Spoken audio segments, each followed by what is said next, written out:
DP sir English classes में एक बार फिर से आपका स्वागत है। हालांकि पिछले कई महीनों से वीडियोस नहीं बन पा रही थी, थोड़ी सी व्यस्तता ज़्यादा थी। लेकिन अब चूँकि थोड़ा सा कोरोना संकट भी है और लमसम हर जगह ऑनलाइन क्लासेस पर जोर दिया जा रहा है, तो मैं फिर से पुनः अपने बच्चों के लिए ऑनलाइन क्लासेस के लिए ये वीडियोस बनाना शुरू कर रहा हूँ। तो हर वीडियोस को आप लोग देखिएगा। इसके पहले आप पिछले वीडियोस मैंने 8 पार्ट तक का वीडियोस अपलोड कर दिया था, जिसमें मैंने बिगनिंग बेसिक ग्रामर के बारे में बताया था, जिसमें लेटर, वर्ड, सेंटेंस और सब्जेक्ट, प्रेडिकेट के बारे में बताया था। जिसमें सब्जेक्ट के जितने पार्ट थे वो हमने पिछले वीडियोस में बता दिया था। यदि नहीं देखे होंगे तो फिर से एक बार आप लोग देख लीजिएगा, रिपीट कर लीजिएगा। आज बेसिक ग्रामर के इस सीरीज़ में पार्ट 9 में मैं आप लोग को प्रेडिकेट से स्टार्ट कर रहा हूँ, प्रेडिकेट से बताना आरंभ कर रहा हूँ। तो ध्यान से समझिएगा और हर एक वीडियोस को कंटिन्यू देखिएगा और कमेंट जरूर दीजिएगा। तो चलिए आज इससे स्टार्ट करते हैं हम प्रेडिकेट से। तो देखिए, प्रेडिकेट यानी कि विधेय। आप जानते हो कि सेंटेंस के दो भाग हो जाते हैं, सब्जेक्ट और प्रेडिकेट। सब्जेक्ट माने होता है कर्ता, उद्देश्य, और प्रेडिकेट माने होता है विधेय। तो यहाँ पर आप देखिए प्रेडिकेट के हमने डिफिनेशन लिखा है कि the part of sentence which tells something about the subject is called predicate. Hindi में भी हमने लिखा हुआ है कि वाक्य का वह भाग जो कर्ता के विषय में कुछ बताए, प्रेडिकेट विधेय कहलाता है। ये बहुत ही इम्पोर्टेंट चीज़ है, खूब मन से समझिएगा इसको। अब इससे स्पष्ट हो जा रहा है कि वाक्य का जो भाग कर्ता के विषय में कुछ बताए वो प्रेडिकेट कहलाता है। एक हमने देखिए एग्जाम्पल लिया हुआ है आपके सामने, फिर से वो फ्रेश हो जाएगा आपका, जो कि इसके बारे में पढ़ा चुका हूँ ऑलरेडी।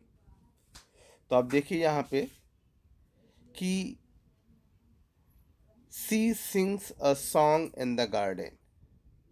आप देखिएगा, she sings a song in the garden, ये आपका प्रेजेंट इंडेफिनिट टेंस का अफर्मेटिव सेंटेंस है, जिसमें आप देख रहे हो कि सी हमारा सब्जेक्ट है। सब्जेक्ट में प्रोनाउन है, प्रोनाउन में पर्सनल प्रोनाउन में थर्ड पर्सन का नॉमिनेटिव केस है। और आप देख रहे हो कि दूसरा है sings a song in the garden. इसके नीचे देखिए अंडरलाइन बना हुआ है, sings a song in the garden. तो यही हमारा प्रेडिकेट है। शी हमारा सब्जेक्ट हुआ और sings a song in the garden जहाँ से वर्ब स्टार्ट है और अंत तक का पूरा भाग हमारा क्या हो गया, प्रेडिकेट हो गया।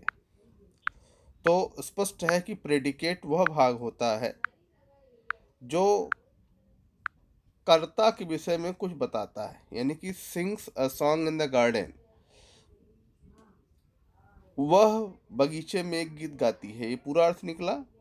अब sings a song in the garden, बगीचे में एक गीत गाती है, ये सभी शब्द मिलकर के शी नामक सब्जेक्ट के बारे में कुछ बता रहे हैं। अतः यह हमारा पूरा का पूरा भाग क्या कहलाएगा, प्रेडिकेट कहलाएगा।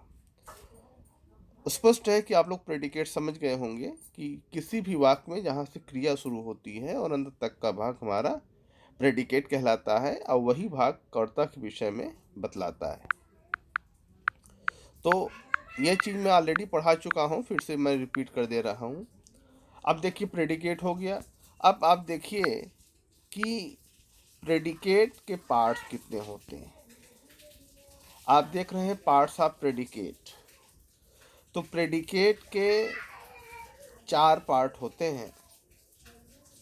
पहला आप देखिए ऑब्जेक्ट होता है, पहला आपका ऑब्जेक्ट होता है कर्म, दूसरा होता है वर्ब यानी क्रिया, तीसरा होता है फ्रेज यानी वाक्यांश, और चौथा होता है कॉम्प्लीमेंट यानी पूरक।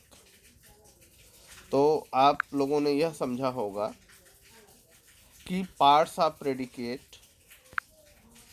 प्रेडिकेट कितने होते हैं? 4 होते हैं। पहला ऑब्जेक्ट, दूसरा वर्ब, तीसरा फ्रेज, चौथा कॉम्प्लीमेंट, जिनको हिंदी में हम क्रमशः कर्म, क्रिया, वाक्यांश और पूरक कहते हैं।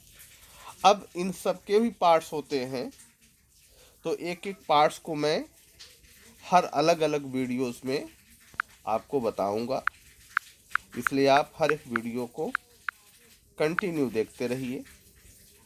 तो आज की वीडियो यही मैं समाप्त करता हूँ, और प्रेडिकेट के पार्ट 10 में मैं आप लोग को ऑब्जेक्ट से फिर से स्टार्ट करूँगा, और पिछली वीडियो से ना देखे हों तो आप ज़रूर उसको देख लीजिएगा। तो बने रहिए हमारे चैनल में, DP for English classes. Thank you.